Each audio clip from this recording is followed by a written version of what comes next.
Welcome everybody, it's Tellum, and in this video we are going to be looking at some images Lee Ross tweeted out within the last couple of weeks or so, and we're going to be talking about two of them specifically. We're going to be talking about one that was tweeted out about a week ago, and the other one we're going to be talking about that was tweeted out 2 days ago. And the one that was tweeted out 2 days ago completely flew under my radar. I did not notice that one at all, and it's actually pretty darn interesting. But the one before that I was completely aware of. That one I knew it, I saw it right away, and I didn't talk about it for reasons I'll explain right now. But first things first, like I said, we're going to talk about that one, then we'll get into the one that was more recent. But if you guys look at the image on screen, you can see the picture that he tweeted out, and this is a very interesting image, and you guys would be able to find out exactly what this is by reading the two articles on the side. But me personally, I already knew what this was just by looking at it, because I used to be in stuff like this, and I just recognized that immediately. And I looked at it, laughed, because I saw the two images on the right, because you look at those, I'm pretty sure those are the very large arrays from New Mexico, and those are not the telescopes that sent this message, because the one that sent it was actually from Puerto Rico, not the United States, and it was by the Arbico. I know I'm going to pronounce this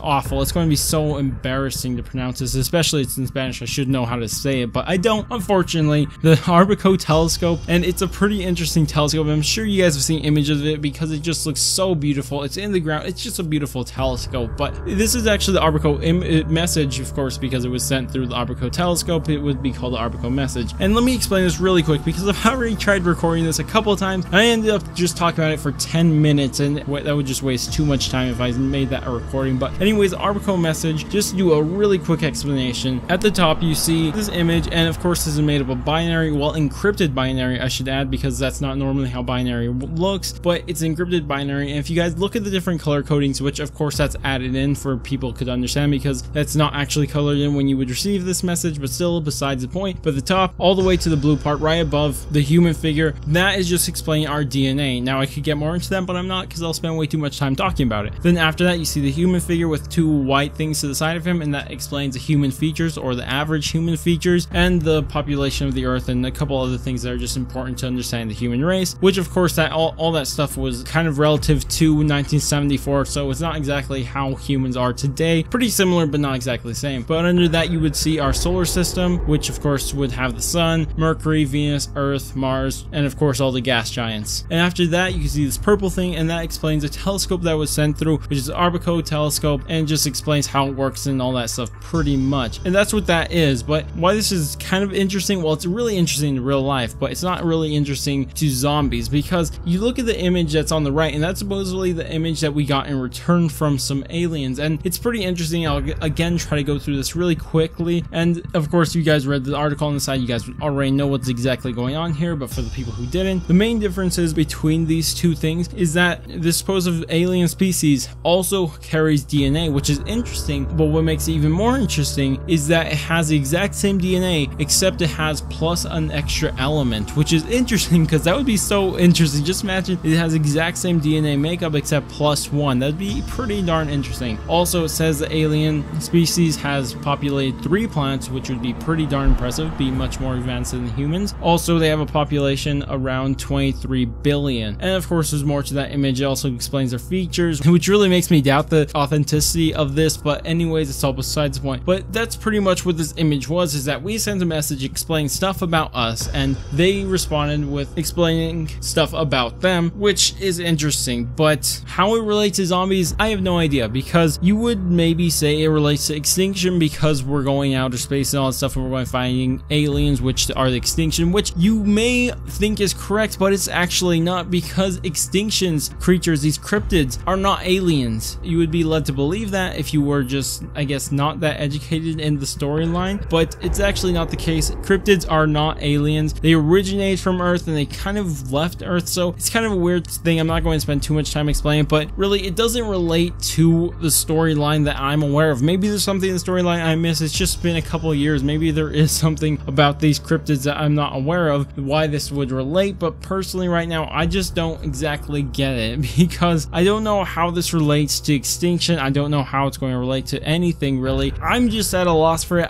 That's really the reason why I didn't talk about it, because I just didn't know what to say about it, because I knew what the image was immediately, but I just didn't know how it related to zombies. But anyways, I'm going to try to finish it up there, because like I said, I've tried recording this a couple times and ended up talking about this for 10 minutes plus, so I'm not going to do that again. So anyways, we're going to be going on to the next image now, and this one I find very interesting, and you guys can see a barrel that says Faust, and this is very interesting because Faust has not been even closely remotely mentioned ever in the story, but there has been relations to his story. Now, you guys may have heard me talking about Faust before inside one of my videos that, well, that has to be a long time ago, like during Zombies in Spaceline was the last time I've talked about him. I've already noticed a connection between Faust and this story because Mephistopheles was mentioned, and of course Faust made us deal with Mephistopheles, which is interesting because his name is actually Faustus, but people like calling him Faust. But anyways, that's all besides the point, which is interesting that he's tweeting this out because they haven't really mentioned Mephistopheles, Faustus, or anything like that ever since Raven the Redwoods, and he was very slightly mentioned. So let me explain why this is so interesting to me, because Mephistopheles was mentioned once in Zombies in Spaceline, just in the cipher, and then he was mentioned one other time, Raven the Redwoods, and it was when you would go to rave mode and Willard Wyler would say these random things, and one of them was Mephistopheles. It's still interesting to see that we're actually returning to that because we have seen different things through the storyline so far. We've seen different theories pop up, like our characters being dead the entire time, maybe Willard Wyler taking the place of Faustus. I've had a bunch of different theories about exactly what's happening here, but I just find it interesting because I didn't think they were going to return to this, and I would love an explanation of Faust or why Mephistopheles or him or even be mentioned in this story. I would love to see all that, but I just don't know why or how it's going to work out because our last DLC is looking like it's going to be outer space. We're dealing with cryptids and a couple other things, but nothing to deal with Faust because it all doesn't seem that supernatural, because Faust's story is a supernatural story. I guess IW Zombies is really based in supernatural and not science fiction like Treyarch Zombies, but anyways, it's still very interesting to see that he is returning. I don't know if Faust himself is going to return or influences from his story. I think they're just going to influences from his story. I can't imagine Faust actually coming out in it. I would find that very fascinating. I don't know how it would work because his story is kind of stupid, but anyways, it's all besides the point. But anyways, tell me what you guys think about this. Is there something I missed in the first image that I'm just not seeing the connection at all, or do you guys completely agree? Also with the second image, do you think they're going to implement Faust into the story, or do you think he even is, or they're just going to take influences from his original story, or just tell me anything you want down in the comments. But anyways, that's about it for this video. If you guys did enjoy the video, go ahead and thumbs up and share if you want to. Also, if you want to stay tuned for content similar to this, go ahead and subscribe. But I'm gonna go, and I will catch you guys on my next video.